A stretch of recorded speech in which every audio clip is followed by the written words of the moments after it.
3 mini boats.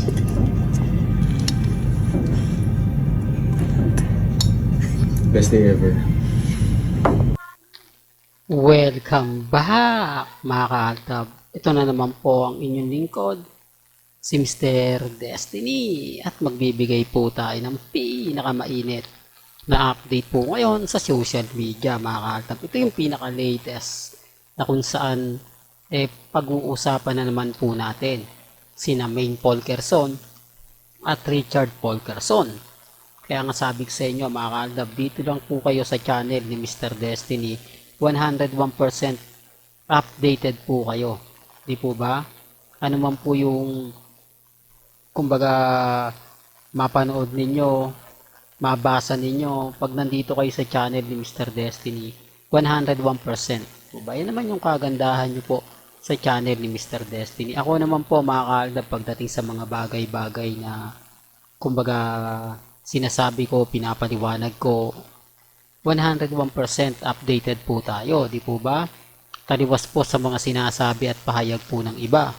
Bagamat maraming mga kwento, maraming mga sinasabi na, naku Mr. Destiny, walang katotohanan yung sinasabi mo, fake news ka, yung mga sinasabi mo hindi totoo.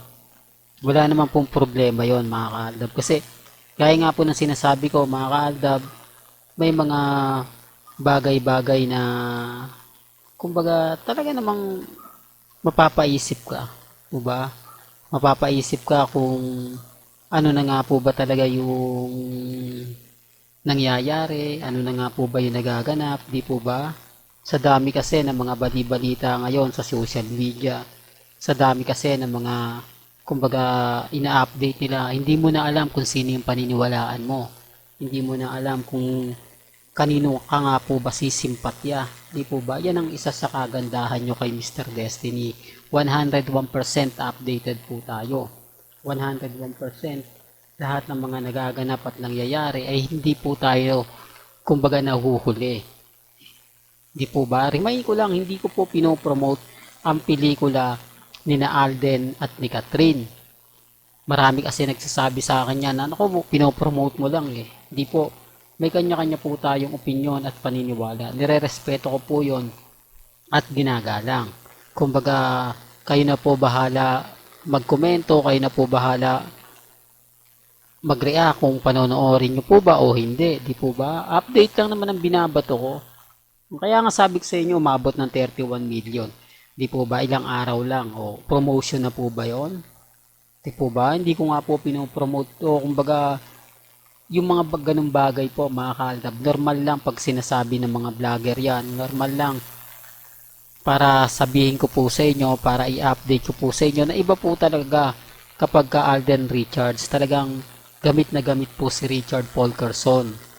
Kaya yung iba nga po nagtataka, bakit parang iisa lang ang artista ng GMA Network, parang halos ata karamihan si Alden Richards ang nakakakuha ng award. Totoo naman po mga kaaldab, although yung iba nakakakuha pero mas ano pa yung iba eh, yung mas bigatin pa po talaga si Alden Richards. Kahit saan nyo angulo tignan, kahit saan nyo kumbaga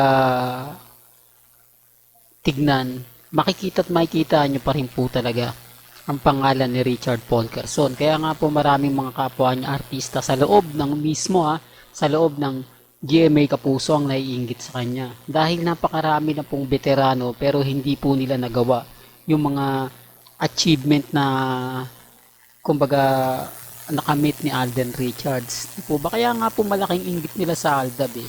Totoo naman po kasi kung hindi naman po talaga sa Aldab, hindi naman talaga makikilala si Alden Richards eh. Di po ba? Totoo naman po kasi pinabagsak na nila yung karir ni Alden eh. Bagsak na yung karir ni Alden tapos kumbaga binuhay lang ng Aldab Nation o binuhay din ng 8 Bulaga dahil kung hindi rin sa 8 Bulaga wala na rin karir si Alden eh. Kaya yung mga ibang artista, yung mga veterano, yung kasabayan ni Alden na sikat dati na ngayon eh talagang hindi mo alam kung bibigyan pa ng project, kumbaga umaasa sila na mabigyan pa sila ng GMA Kapuso, di po ba? Hindi katulad ni Alden Richards na talagang napakaraming yung tipong napakaraming ganap, napakaraming ibig kong sabihin mga kaaldab, yung sunod-sunod yung project, sunod-sunod yung kumbaga ibinibigay. Kaya nga sabi ko sa inyo mga kaaldab, relax lang kayo po ba? Maging kampante. Kasi kahit ano po yung sabihin nila, kahit po ano yung paliwanag nila, wala yan eh. Baga, normal na lang po yan para sa atin. Normal na lang yan sa mga taong nagtatanong. Di po ba? Kaya yung iba, kapag ka tinatanong nila, Mr. Destiny, may mga Alden fanatics din na kumbaga parang may kinakalaban. Di po ba? Sabi ko nga po sa inyo, hindi po lahat ng mga nasa loob ng GMA sumisimpatya kay Alden. Iba po talaga yan nagsiselos, iba po talaga dyan talagang naiinggit. Dahil nga po, di po ba naging director siya, pinakabata siyang director sa Mowel Pan. Tapos naging producer o nakapagpatayo ng kumpanya. Samantalang yung mga artista na kumbaga yung iba hindi naman po nagawa. Kaya sabi ko nga po sa inyo, ang laki talaga ng pagkakaiba ni Richard Paul Carson at ni Maine Paul Carson. Kaya sabi ko sa inyo, yung business po talaga lahat ni Alden. Si Mengay po nag-handle niyan. Oops, issue na naman yan, Mr. Destiny. Alam mo, kaya ka nababash eh. Kaya ka lagi na pag-iinitan sa mga sinasabi mong walang katotohanan. Pansin nyo simula po si Maine na naging asawa ni Alden, natuto na po siya sa business. O, real talk to o baka sabihin nyo, business talaga, hindi po. Kung mapapanood nyo po yung Alakdana, yung Tisoy, kila Luz de los Reyes, di po ba? Kasikatan ni Alden Richards yun. Anuhan ni Alden Richards yun. Nakabili siya ng second hand na kotse. Yung tipong umaangat na po siya ng mga panahon na yun. Pero bakit hindi po sila nag-business? Bakit hindi po nagtayo si Alden Richards ng maliit na negosyo? Bakit hindi po ginawa yun ni Daddy Bay? Tapos sinasabi nila si Daddy Bay daw yung common sense na lang po mga kaaldab. Hindi po ba? Kailan nga po ba naging businessman si Alden Richards? Doon pa lang may mali na no? Doon pa lang masasabi mo na oo nga Mr. Destiny, tama ka. Kasi nga po mga kaaldab, Alden fanatics na tayo since 2015. Kaya sa mga nauna po sa akin, ginagalang ko naman po yun at nire-respeto. Sa totoo nga po, naging kaibigan din po natin yung mga ilang Alden fanatics ng mga panahong Aldab. Sila rin po yung mga talagang diehard ni Alden Richards na Alden Knights, di po ba? Alden Laguna. Yan po yung mga nakasama natin sa mga event ni Alden Richards na kung saan talagang din pinupuntahan pa po mismo ng Aldab Nation o minsan Aldab Nation ang gumagawa at umaattend na lang po ang mga ibang Alden fanatics kasama si Richard Paul Carson Jr. Yan po yung totoo, pero hindi ako namimilit may kanya-kanya tayong pananaw, may kanya-kanya po tayong opinion.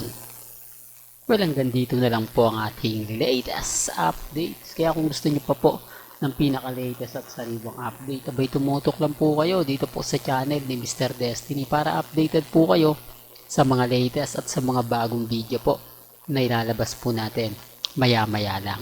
Hanggang sa muli, kaya kung bago ka lang sa channel na to at isa kang true-blooded Aldab Nation na nagmamahal kina Mengay at Tisoy, tama po ang channel na pinuntahan mo, kaya consider na po kitang bagong subscriber. At huwag mong kalimutang i-share ang mga video po natin sa mga mami, sa mga titas, at sa mga senyor. Hanggang sa muli, salamat po sa panonood at pakikinig.